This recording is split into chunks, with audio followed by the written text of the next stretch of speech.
Hello everyone, welcome back to my channel. আজকে কথা বলবো আমার আইএলটিএস জার্নি নিয়ে। এই ভিডিওটাতে আমি কবে আইএলটিএস দিলাম, কখন থেকে প্রিপারেশন নিলাম, কত ঘন্টা পড়লাম, কি বই পড়লাম, কি চ্যালেঞ্জ ফেস করলাম, কিভাবে নিজের ইমপ্রুভমেন্ট নিজেই করলাম, কিভাবে কোচিং ছাড়াই স্বাদ পেলাম, সেই জার্নিটা শেয়ার করব। ভিডিওতে যাওয়ার আগে ছোট্ট করে নিজের ইন্ট্রোডাকশনটা দিতে চাই। এটা আমার 14 নাম্বার ভিডিও, কিন্তু আগের কোনো ভিডিওতেই আমার ইন্ট্রোডাকশনটা দেয়া হয়নি। তো আমি যেই ধরনের কথাবার্তা বলি পড়ালেখা নিয়ে, প্রোডাক্টিভিটি নিয়ে, এই ধরনের কথাবার্তা কেন আমার কাছ থেকে শুনবেন, কেন আমার কথা মানবেন, এটার জন্য আমাকে চেনাটা একটু জরুরি বলে আমার মনে হলো। সেজন্য আমি একটা ছোট্ট করে ইন্ট্রোডাকশন দিচ্ছি। আমার নাম হচ্ছে আরিয়া আশরাফ অনুসখা। আমি রাজশাহী বিশ্ববিদ্যালয় থেকে অনার্স এবং মাস্টার্স শেষ করেছি লোক প্রশাসন বিভাগ থেকে। পড়াশোনার পাশাপাশি আমার রিসার্চে অনেক আগ্রহ ছিল এবং আমি অনার্স দ্বিতীয় বর্ষ থেকে রিসার্চের সাথে জড়িত। এখন আমার পাশ করার 1 বছর হয়েছে, কিন্তু ইতিমধ্যে আমি 6 বছর রিসার্চের সাথে যুক্ত আছি। আমি একটি রিসার্চের গ্র্যান্ট পেয়েছি এবং সোশ্যাল সায়েন্স ফ্যাকাল্টি রাজশাহী বিশ্ববিদ্যালয় থেকে বৃত্তি পেয়েছি। আমি ছোটবেলা থেকেই পড়াশোনার ব্যাপারে অনেক বেশি প্যাশনেট। সবসময় ফার্স্ট সেকেন্ড হয়েছি তা না, তবে পড়াশোনার বিষয় এবং জেনুইন লার্নিংয়ের বিষয়ে আমি খুবই প্যাশনেট। এবং কিভাবে পড়লে আরও ভালো করে পড়া যায়, কম সময়ে বেশি পড়া যায়, বেশি তথ্য মনে রাখা যায়, কিভাবে করলে নিজের প্রোডাক্টিভিটি বাড়ানো যায়, এগুলো নিয়ে অনেক বিস্তর গবেষণা আমি করেছি এবং অনেক কিছু নিজে ট্রাই করেছি। ট্রাই করার পরে আমার যেগুলো মনে হয়েছে এফেক্টিভ, সেগুলো আমি আমার বন্ধুদের সাথে শেয়ার করেছি, আমার আত্মীয় স্বজনের সাথে শেয়ার করেছি এবং তারাও উপকৃত হয়েছে।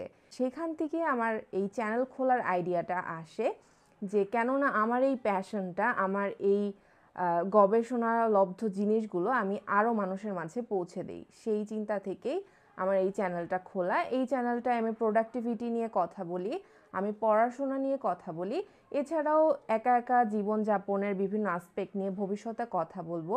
আমার লাইফের বিভিন্ন আমার ক্যারিয়ার, আমার হবিস, এগুলো দেখাবো।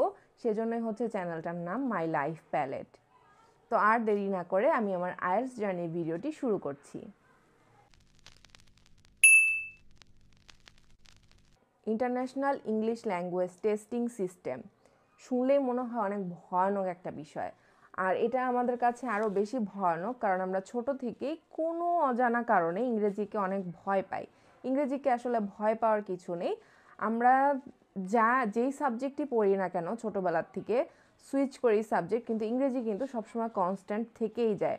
আমরা যখন আইএলটিএস পরীক্ষা দিই, ধরলাম আপনি ইন্টারমিডিয়েটের পরে আইএলটিএস দিচ্ছেন, বাইরে উচ্চশিক্ষার ব্যাচেলর পড়তে যাবেন, অথবা আপনি অনার্স অথবা মাস্টার্স শেষ করে আইএলটিএস পরীক্ষা দিচ্ছেন, যেটাই হোক না কেন আপনি অলরেডি 14, 15, 16, 17, 18 বছর ইংরেজি পড়ে ফেলেছেন। তো ইংরেজি ভয় পাওয়ার কিছু নেই। ইংরেজির বেসিক যদি ভালো থাকে, আইএলটিএসে খুব সহজেই 7 এমনকি 8 পাওয়া সম্ভব। আমি আমার আইএলটিএস পরীক্ষা দিই গত ডিসেম্বরের 27 তারিখে আমার পরীক্ষা ছিল। আমি রাজশাহীতে সেন্টার নেই, যেহেতু আমি রাজশাহীতে তখন থাকতাম, এবং রাজশাহীতে আমি ব্রিটিশ কাউন্সিলে পরীক্ষাটা দিই। পরীক্ষার দিনে আমি খুবই কনফিডেন্ট ছিলাম এবং ওই দিনের কিছু ভিডিও ক্লিপ আমি নিয়ে রেখেছিলাম, সেগুলো আমি শেয়ার করব আপনাদের সাথে এই ভিডিওর মাঝখানে বা শেষে। ওখানে আমার ফিলিংসটা, আমার চেহারার এক্সপ্রেশন দেখে বুঝতে পারবেন যে আমি আসলেই নার্ভাস ছিলাম না। এবং আইএলটিএস যে জিনিসটা, আমার মনে হয় এটা আপনার শুধু কতটা ভালো ইংরেজি পারেন তার উপর ডিপেন্ড করে না। হ্যাঁ, যেটা বলছি সেটাই সত্যি। আপনি যতটা ইংরেজি পারেন সেটা আপনি কম সময় কম জায়গার ভিতর ডেমনস্ট্রেট করতে পারেন কিনা, আপনার স্মার্টনেস কতটুকু, আপনার চিন্তার জায়গাটা কতটুকু, আপনার গ্রামাটিক্যাল রেঞ্জ কীরকম এবং সেটা আপনি ব্যবহার করতে পারেন কিনা, আপনার কনফিডেন্স লেভেল, সব কিছুর কিন্তু আইএলটিএস পরীক্ষায় আপনার মার্ক এনে দিতে সাহায্য করে। একটা এক্সাম্পল দেই। আমি অনার্সের আগে বাংলা মিডিয়ামে পড়তাম। বিশ্ববিদ্যালয়ে ভর্তি হওয়ার পরে আমি ইংলিশ মিডিয়ামে আসি। তো ব্যাচেলর আর হচ্ছে মাস্টার্সে আমার অলরেডি ইংলিশ 5 বছর পড়া শেষ। তো স্বভাবতই বোঝা যায় যে ইংরেজিতে আমি অলরেডি অনেক পটু হয়ে গিয়েছি। আমি থিসিস লিখেছি, একটা মোটামুটি 200 পাতার থিসিস লিখেছি। আমি আমার মাস্টার্সে প্রথম স্থান অধিকার করি। তো প্রথম স্থান অধিকার করি বলতে আমার হচ্ছে সবচেয়ে হায়েস্ট সিজিপিএ। তারপরেও আমি যখন মক টেস্ট দিলাম, আমার রাইটিংয়ের ব্যান্ড ছিল 5। তো এটা ভাবার কারণ নেই যে শুধুমাত্র আমি ইংরেজি অনেক লিখতে পারি বলে, অনেক বলতে পারি বলে আমার ব্যান্ড অনেক উপরে। কিছু টিপস অ্যান্ড ট্রিক্স ফলো করতে হয়, কিছু জিনিস জানতে হয় যেগুলো আপনি প্রয়োগ করতে পারলে আইএলটিএস ভালো করা পসিবল। এমন হতে পারে যে আপনার ইংরেজি আসলে অনেক ভালো, কিন্তু আপনি টিপস অ্যান্ড ট্রিক্সগুলো আপনার পরীক্ষায় প্রয়োগ করতে পারেননি, তাহলে সেই ক্ষেত্রেও কিন্তু আপনার নাম্বার কম আসতে পারে। তো সেই টিপস অ্যান্ড ট্রিক্সগুলো পুরো 4টা মডিউলের কী কী টিপস অ্যান্ড ট্রিক্স ফলো করতে হবে সেগুলো নিয়ে আমি পরবর্তী ভিডিওতে কথা বলবো। এই ভিডিওতে আমি শুধুই আমার আইএলটিএস জার্নিটা শেয়ার করছি। আমার ডিসেম্বরে পরীক্ষা ছিল, আমি আগস্টের শেষে আমার ডেটটা বুক করি ডিসেম্বরের জন্য। আমি দুটো টিপ দিয়ে শুরু করব ভিডিওটা। এই দুটি টিপ হচ্ছে আপনার প্রিপারেশনের জন্য সব থেকে ইম্পর্ট্যান্ট, তো খুব মনোযোগ দিয়ে শুনুন। 1 নাম্বার হচ্ছে ডেট বুক করে তারপর পড়তে বসা। ব্রিটিশ কাউন্সিলে যদি আপনি আইএলটিএস দিতে চান, আইডিপিটা আসলে আমার জানা নেই যেহেতু আমি আইডিপিতে দেইনি, ব্রিটিশ কাউন্সিলে যদি আপনি দিতে চান তাহলে কিন্তু আপনি 3 থেকে 4 মাস আগে আপনার ডেটটা বুক করতে পারেন, এবং আইএলটিএসের প্রিপারেশন নেওয়ার জন্য 3 মাস বা 4 মাস মোর দ্যান এনাফ টাইম। আপনার যদি বেসিক ইংলিশ ভালো থাকে 1 মাসেও প্রিপারেশন নেওয়া সম্ভব, আর যদি আপনার অ্যাডভান্স ইংলিশও ভালো থাকে তাহলে কিন্তু 3 দিন, 5 দিন, 7 দিন প্রিপারেশন নিয়েও পরীক্ষা দেওয়া সম্ভব, এত কঠিন কিছু না। যতক্ষণ না পর্যন্ত আপনি ডেট বুক করবেন ততক্ষণ পর্যন্ত আপনি যতই মোটিভেটেড পারসন হন না কেন আপনি কিন্তু ফুল টাইম প্রিপারেশন নিতে পারবেন না। তো 1 নাম্বার টিপ হচ্ছে অবশ্যই ডেটটা বুক করে নিয়ে তারপরে স্টাডি প্ল্যান করা। আর 2 নাম্বার টিপ যেটা, please please please computer based exam দিবেন। আপনি কম্পিউটার চালাতে জানেন কি না জানেন ডাজন্ট ম্যাটার, শুধু একটু টাইপিং প্র্যাকটিস থাকলেই হবে। যেহেতু আমরা মোবাইল চালাচ্ছি, আপনি যেহেতু ইউটিউবে ভিডিওটি দেখছেন, আমি ধরে নিচ্ছি আপনি টাইপিং পারেন, অ্যাটলিস্ট মোবাইলে পারেন। সেটা থেকেই আপনার যদি কম্পিউটার না থাকে, ল্যাপটপ না থাকে, একটা জাস্ট ভাঙা কিবোর্ড কিনে এনে আপনি টাইপিং প্র্যাকটিস করুন, হয়ে যাবে। কম্পিউটার বেসড পরীক্ষা দেওয়ার অনেক অনেক অনেক সুবিধা আছে। লিসেনিং টেস্টে আপনি কিছু সুবিধা পাবেন, রিডিংয়ে আপনি হিউজ সুবিধা পাবেন, এবং রাইটিংয়ে আপনি এত বড় সুবিধা পাবেন আপনার ওয়ার্ড গুনতে হবে না। এবং ওয়ার্ড গোনাটার জন্য কিন্তু আমাদের মোটামুটি 10 থেকে 15 মিনিট পর্যন্ত সময়ও চলে যেতে পারে। তো এটা একটা বড় ইস্যু, এজন্য আমি বলছি প্লিজ কম্পিউটার বেসড এক্সাম দিবেন। আর হচ্ছে পেপার বেসড এক্সামে এখন আবার পেন্সিল দিয়ে দিতে দেয় না, কলম দিয়ে দিতে হয়, সেটা আরেকটা ঝামেলার বিষয়। কলম দিয়ে আপনি কাটাকাটি করতে পারবেন না, মানে কাটাকাটি করতে পারবেন কিন্তু খাতা ভর্তি যদি কাটাকাটি থাকে তাহলে কেমন হয়। রাইটিং পার্টে আপনার যদি মনে হয় কোনো প্যারাগ্রাফে কিছু একটা লেখেননি, তখন আপনি কিভাবে সেটা এন্টার করবেন। লিসেনিং পার্টে আপনি লিসেনিং শুনতে শুনতে আপনি অ্যান্সারগুলো ট্রান্সফার করতে পারবেন, পেপার বেসডে কিন্তু তা নয়। তো এত ধরনের অসুবিধা পেপার বেসডে, আমি প্লিজ আপনাদেরকে রিকোয়েস্ট করব কম্পিউটার বেসড এক্সামটা দিতে। এক্সাম দিতে এখন মোটামুটি 24,950 টাকা লাগে। আমি যখন দিয়েছিলাম তখন 22,500 টাকা ছিল।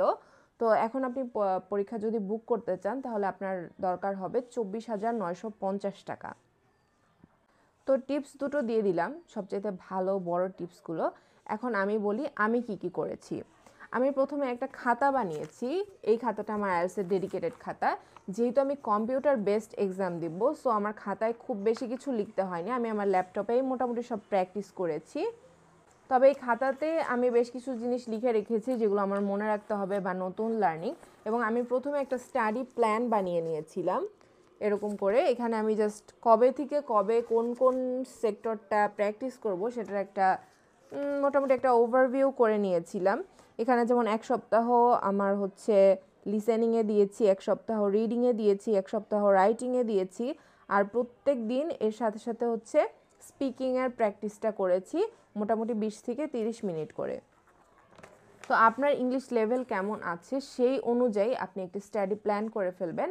আপনি যদি চাকরিজীবী হন বা আপনি যদি স্টুডেন্ট হন তাহলে পড়ালেখার ফাঁকে ফাঁকে আপনি কিভাবে প্র্যাকটিস করবেন একটা টু ডু লিস্ট করে ফেলবেন। লিস্ট না করলে কখনোই পড়া হবে না, এবং চেষ্টা করবেন একই সময়ে পড়তে বসতে, তাহলে হচ্ছে আপনার একটা অভ্যাস হয়ে যাবে, ওই সময়টাতে পড়াটা অভ্যাস হয়ে যাবে। এখন আমি বলি আমি কি ম্যাটেরিয়ালস ফলো করেছি। আমি কোনো কোচিং করিনি আইএলটিএসের জন্য, কোনো ফ্রি কোর্সেও ভর্তি হয়নি, কিচ্ছু না। যখন আপনি ব্রিটিশ কাউন্সিলে আইএলটিএসের ডেট বুক করবেন তখন ওরা আপনাকে একটা প্রিমিয়াম কোর্স ফ্রিতে দেবে। ওই কোর্সটা অনেক বেশি কাজে লাগে। আমি জানি না কেউ কেন এই কোর্সটা নিয়ে কথা বলে না, কিন্তু ওই কোর্সটাতে জেনুইনলি কিছু ভালো টিপস অ্যান্ড ট্রিক্স শেখায় যেগুলো অ্যাপ্লাই করলে আপনার ব্যান্ড কিন্তু অনেকটাই বেড়ে যেতে পারে। তো ওটা আমি খুব ভালো করে ফলো করেছি। ওখানে অনেকগুলো ক্লাস ছিল, লাইভ ক্লাস ছিল, রেকর্ডেড ক্লাস ছিল, সবগুলো ক্লাস আমি খুব মন দিয়ে করেছি। প্রত্যেকটা মডিউলের উপরে ওরা 20 থেকে 30টা করে ক্লাস সম্ভবত থাকে। প্রত্যেকটা ক্লাস করার চেষ্টা করবেন। এরপরে যেটা আমি ফলো করেছি সেটা হচ্ছে স্ট্রিক্টলি শুধু কেমব্রিজের বইগুলো আমি আপনাদেরকে দেখাচ্ছি। এগুলো হচ্ছে আসলে বলতে গেলে এগুলো হচ্ছে আগের বছরের প্রশ্নপত্রগুলো। আমরা যেমন এসএসসি এইচএস সময় প্রশ্ন ব্যাংক কিনতাম, এগুলো কাইন্ড অফ ওই রকম। এটা 1 থেকে এখন 19 পর্যন্ত বাজারে পাওয়া যায়।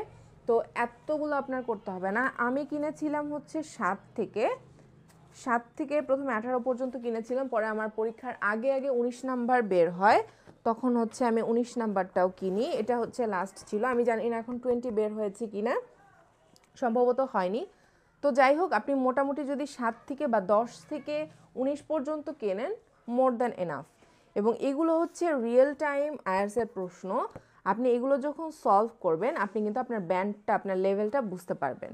ওকে, তো এই একটা বইতে প্রত্যেকটা টেস্ট আছে। লিসেনিং তো বই তো আর কানে শোনা যায় না, লিসেনিংটা আপনার ইউটিউব থেকে প্র্যাকটিস করতে হবে। আপনি হচ্ছে কেমব্রিজ আইএলটিএস লিসেনিং টেস্ট লিখে সার্চ দিলে দেখবেন যে টেস্টগুলো আসবে, ওখান থেকে আপনি লিসেনিংগুলো টেস্ট প্র্যাকটিস করবেন।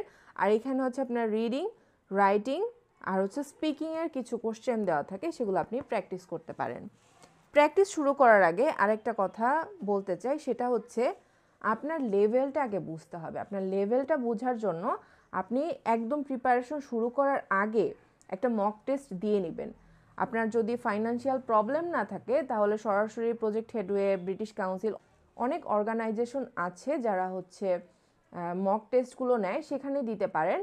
আর যদি তেমন না পারেন, তাহলে অনলাইনে একটা মক টেস্ট দিবেন। অনলাইনের মক টেস্টগুলো কোথায় দিতে পারেন আমি ডেসক্রিপশনে লিঙ্ক দিয়ে দিব। সেখানে গিয়ে একটা মক টেস্ট দিয়ে আপনি দেখবেন আপনার ব্যান্ড কি 5, 6 নাকি 7 নাকি তার থেকেও কম। এবং যেই ব্যান্ডে আপনি আছেন সেই ব্যান্ড অনুযায়ী আপনার কিন্তু পড়া শুরু করতে হবে। আপনি যদি ব্যান্ড 5 হন, তাহলে আপনার বেশি এফোর্ট দিতে হবে। আপনি যদি অলরেডি ব্যান্ড 7 হন, আপনার তার থেকে একটু কম এফোর্ট দিতে হবে। এবং নিজের স্ট্রেংথ এবং উইকনেস কোনগুলো, সেগুলো কিন্তু আপনার বের করতে হবে। যেমন আমার ব্যান্ড 7 হলেও আমার লিসেনিং ব্যান্ড কিন্তু 8.5, 9-এর ভেতরে 8.5। তো তার মানে কি আমার লিসেনিং অনেক ভালো। আমার কিন্তু লিসেনিং এত প্র্যাকটিস করতে হয়নি। আমি যখন মক টেস্ট দেই, তখনও কিন্তু আমি লিসেনিংয়ে 9 পেয়েছিলাম। তো আমি তখন বুঝতে পেরেছিলাম যে আমার কিন্তু লিসেনিংয়ে প্রবলেম নেই। তো যাই হোক, ইন্ডিভিজুয়ালগুলো নিয়ে তো পরের ভিডিওতে আমি কথা বলবই। এখন বলি এগুলোর বাইরে আমি কোন বই ফলো করেছি। এগুলোর বাইরে আমি যে বইগুলো ফলো করেছি, এগুলো কেমব্রিজেরই বই। এটার নাম হচ্ছে কেমব্রিজ গ্রামার ফর আইএলটিএস। এখানে অনেক ভ্যারাইটি রেঞ্জের গ্রামার দেওয়া আছে। ছোটোবেলা আমরা যে গ্রামার শিখেছি তার বাইরেও কিছু জিনিস দেওয়া আছে। এটা পড়লে আপনার গ্রামারটা মোরলেস রিভিশন হয়ে যাবে। তো আমি রেকমেন্ড করব এই বইটাও কিনতে। আর হচ্ছে আরেকটা বই আমি দেখেছিলাম, সেটা হচ্ছে এটার নাম হচ্ছে official Cambridge guide to IELTS for academic and general training. এই বইটাতেও বেশ ভালো করে ইনস্ট্রাকশন দেওয়া আছে, কিছু স্যাম্পল প্রশ্নপত্র দেওয়া আছে এবং বেশ কিছু জিনিস ডেসক্রাইব করা আছে। তো এটাও চাইলে কিনতে পারেন। এটা না কিনলেও আমি রেকমেন্ড করব এটা কিনতে। এবং আরেকটা বই, যেটা খুবই ছোট্ট একটা বই, কিন্তু আমাকে অনেক বেশি হেল্প করেছে, সেটা হচ্ছে এই বইটা। দেখতেই পাচ্ছেন, একদম চিকন একটা বই।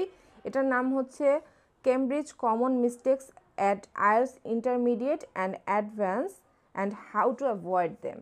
এই বইটার দাম খুব সম্ভবত 30 বা 40 টাকা। কিন্তু এই বইটাতে যে জিনিসগুলো আছে, এগুলো আমরা আসলেই মিস্টেক করি এবং এই মিস্টেকগুলো এত নর্মালাইজ হয়ে গিয়েছে যে আমরা বুঝতেই পারি না এগুলো আসলে মিস্টেক। তো এই বইটা আমি বলবো অবশ্যই কিনবেন। আপনার ইংরেজি যদি অনেক ভালো হয়, তারপরেও আপনি এর মধ্যে থেকে অনেকগুলো মিস্টেক অলরেডি করেন, তো এই বইটা অবশ্যই কিনবেন। আরেকটা বই আমি পড়েছি, সেটা হচ্ছে আমার কাছে আগের থেকেই ছিল। এই বইটার মলাট কিন্তু এরকম না। এই বইটার যে জেনুইন রিয়েল মলাট, সেটা আমি স্ক্রিনে কোনো একটা জায়গায় সেট করে দিব। এটার নাম হচ্ছে intermediate English grammar by Raymond Murphy. এই বইটা যে আপনার কিনতেই হবে তা না, এই বইটা আমার কাছে ছিল। আমি যখন অনার্স প্রথম বর্ষে পড়ি, তখন আমাদের একটা ইংলিশ কোর্স ছিল, সেই কোর্সটাতে এই বইটা পড়ানো হতো। এই বইটাতে যে গ্রামারগুলো শেখানো হয়েছে এগুলো আইএলটিএসের ক্ষেত্রে বেশ কাজে লাগে। আমার মনে হয় এই বইটা বাজারেই পাওয়া যায়, কিন্তু আমরা যেহেতু সবাই মিলে একসাথে বানিয়েছিলাম তো ইউনিভার্সিটিতে আমরা এভাবে করে বই বানাতাম, বাইন্ডিং করতাম। এটা হচ্ছে ওই বইটা। তো এতগুলো বই দেখে আপনার ভয় লাগতে পারে বা মনে হতে পারে যে অনেক টাকা খরচ হবে, আসলে না। এই বইগুলো খুবই কম দাম। এই যে আইএলটিএসের যে প্রশ্নপত্রের যে বইগুলো, এগুলো প্রবাবলি 40 বা 50 টাকা একটা। আর আপনি যদি সেট ধরে কেনেন তাহলে আপনি আরও কমে পাবেন। আপনি মোটামুটি 10 থেকে 19 নাম্বার যদি কেনেন আপনি 300-400 টাকার মধ্যে সবগুলো বই কিনে ফেলতে পারবেন। আর এই যে বইগুলো দেখছেন যেগুলো পড়ার জন্য রেকমেন্ড করলাম, এগুলো এক একটা 150 থেকে 200 টাকা, এর বেশি না। কারণ এই প্রিন্টগুলো আসলে ভালো না, এগুলো সবই লোকাল প্রিন্ট। কিন্তু আপনি আমি পড়তে পারলেই তো হলো, এগুলো নিয়ে এত বাজ বিচার করার কিছু নেই। আর অরিজিনাল প্রিন্ট যদি কিনতে চান তাহলে it will be very expensive for you. তো এই গেল বইয়ের কথা। এখন বলি কত ঘন্টা পড়তে হবে। আমার মনে হয় শিক্ষা জীবনে আমার শোনা সবচেয়ে অ্যানোয়িং প্রশ্ন হচ্ছে এটা, যে কত ঘন্টা পড়তে হবে। কত ঘন্টা কার পড়তে হবে এটা আসলে কেউ ডিসাইড করে দিতে পারে না। আপনার ব্রেইনের ক্যাপাসিটি, আপনার পড়ার পদ্ধতি, আপনার লেভেল, এগুলোর উপর নির্ভর করে আপনার কতটুকু পড়তে হবে। আমি খুব বেশি পড়িনি, আসলে আমি পড়তে চেয়েছি কিন্তু আমার তখন কিছু ক্রাইসিসের মধ্যে ছিলাম, যার কারণে আমি পড়তে পারিনি। পড়তে পারলে হয়তো ব্যান্ডটা আর একটু বাড়াতে পারতাম। তো আপনার সুবিধা অনুযায়ী, আপনার ক্যাপাসিটি অনুযায়ী, আপনার মক টেস্ট দেওয়ার পর আপনার লেভেল অনুযায়ী আপনি হচ্ছে আপনার পড়ার রুটিনটা বানাবেন এবং কত ঘন্টা পড়তে হবে সেটা আপনি ফিগার আউট করবেন। আমি মোটামুটি আমি তো 3 মাস আগে ডেট বুক করেছি, মাসে পড়ার আসলে মোটেও সুযোগ পাইনি। আমি লাস্ট 15 দিনে অনেক বেশি পড়েছি। আমি লাস্ট 15 দিনে মোটামুটি 8 ঘন্টা করে পড়েছি দিনে। আর হচ্ছে তার আগে টুকটাক যখনই সুযোগ পেয়েছি তখন জাস্ট বই খাতা নেড়ে চেড়ে দেখেছি। এই হচ্ছে গেল আমার পড়াশোনার ডিউরেশন। একটা মডিউলের কি কি টিপস অ্যান্ড ট্রিক্স সেটা তো আমি পরের ভিডিওতে অবশ্যই শেয়ার করব, এবং এমন কিছু সিক্রেট টিপস দিব যেগুলো আপনার ব্যান্ডকে 1 থেকে 2 বাড়িয়ে ফেলতে পারে। তো সাবস্ক্রাইব করে সাথে থাকবেন ওই ভিডিওটা দেখার জন্য। তো ভিডিওর লাস্টের দিকে চলে এসেছি। আমি এখন যে কথাটা বলবো এই কথাটা প্লিজ বিশ্বাস করার চেষ্টা করবেন। আইএলটিএস জিনিসটাকে অনেক বেশি কঠিন করে রাখা হয়েছে মানুষের বিজনেস পারপাসে। অনেকে ইউটিউবে ভিডিও বানাতে পারছে, অনেকে হাজার হাজার টাকা দিয়ে কোচিং সেন্টার খুলতে পারছে। এক একটা আইএলটিএসের কোচিং সেন্টারে ভর্তি হতে গেলে 15,000 20,000 টাকাও লাগে। তো এগুলো আসলে অনেক বড় ব্যবসা। আর হচ্ছে আমি যদি বলি আইএলটিএস অনেক কঠিন তাহলে আমি আরও 20টা ভিডিও বানাবো, আমার 20টা ভিডিও আপনারা দেখতে বাধ্য হবেন। এগুলো আসলে রিয়েলিটি না। আইএলটিএস জিনিসটা আপনার রেঞ্জ আছে ইংলিশের, সেটাকে ডেমনস্ট্রেট করা, আপনার স্মার্টনেসটা দেখানো, আপনার কনফিডেন্সটা দেখানো।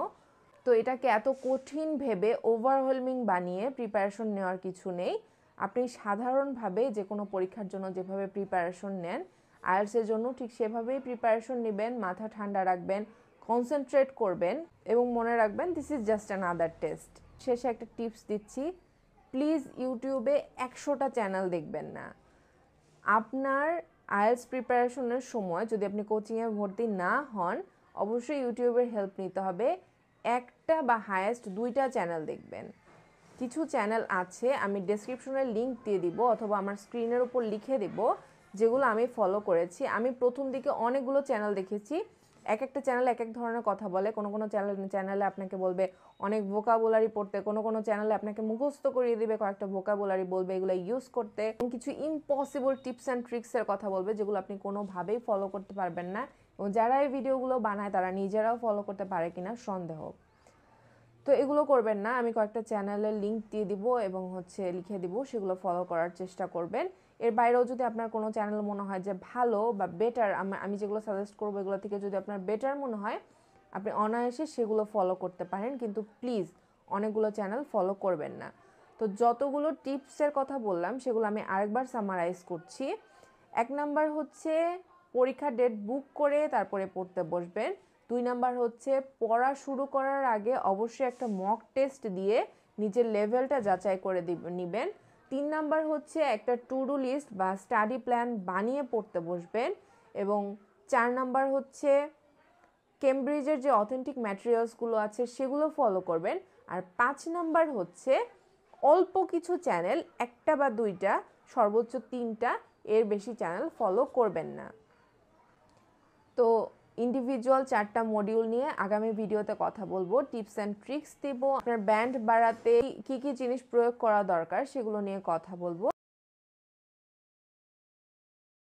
Is my IELTS exam. It's in 2 hours and I woke up early to do some exercise and I guess to set my mind free, and I'm not actually nervous because as part of my preparation I learned that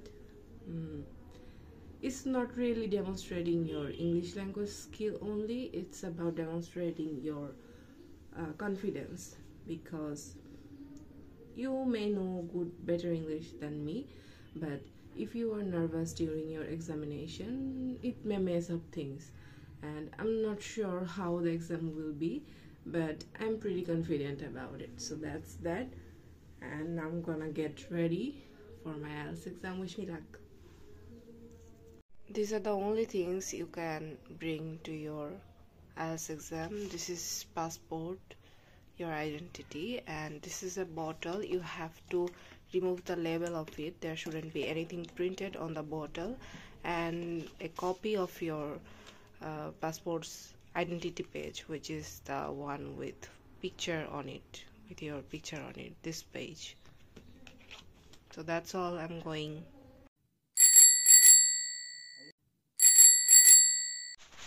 So my speaking test is over and it went really well. I was not nervous, so I just attended all the question answer properly, and yeah, it went pretty well. I'm not sure about the mark, but I'm really satisfied. So this is the update so far. I have 3 more exams. I'm going again. I just got back from my IELTS test, and as you can see, I'm exhausted. You can see my eyes. It's like I'm high, but I'm not. The exam went pretty well. The listening test, I did some mistake. Overall, I did good. So let's see how it goes. এই ভিডিওটি ভালো লেগে থাকলে কমেন্টে জানাবেন, আর আগামী ভিডিওর জন্য সাবস্ক্রাইব করে পাশে থাকবেন। ধন্যবাদ সবাইকে।